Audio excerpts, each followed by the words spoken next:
Next question, the member for Lanark, Frontenac, Kingston. Thank you, Speaker. My question is to the Premier.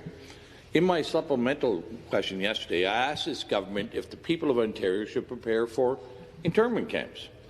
In September, the federal government posted a call for expressions of interest for contractors to supply, provide and manage quarantine isolation camps throughout every province and every territory in Canada. These quarantine isolation camps, however, are not limited to people with COVID, but provide a wide latitude for many people to be detained. Surely this government is aware of the intentions to build these isolation camps from coast to coast. And my question to the Premier is, how many of these camps will be built, and how many people does this government expect to detain? Question. Government House Leader. Thank you, Mr. Speaker.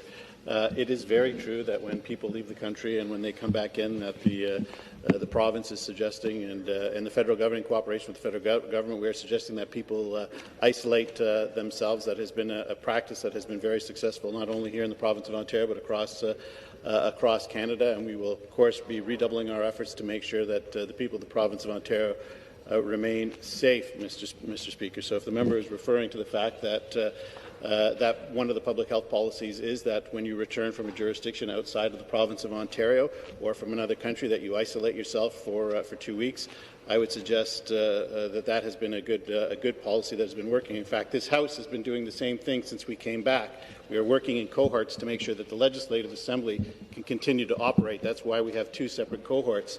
Mr. Speaker, response. And with the cooperation of the official opposition, that is why all members of the Independents have been excluded from that cohort, because we want them to be able to participate in debate. So we will continue to do everything in our power to make sure that this House continues, but that the people of the province of Ontario and Canada are kept safe.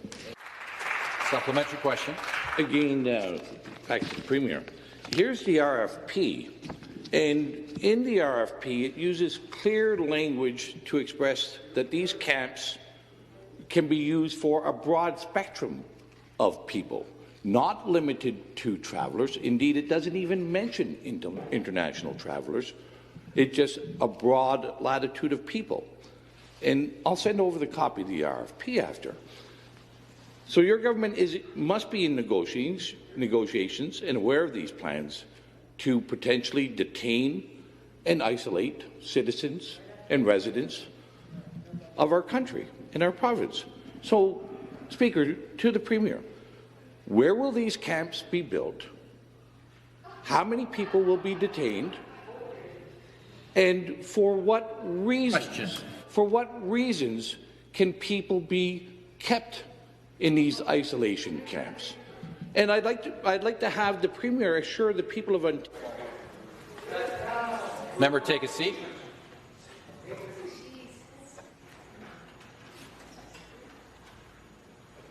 The next question,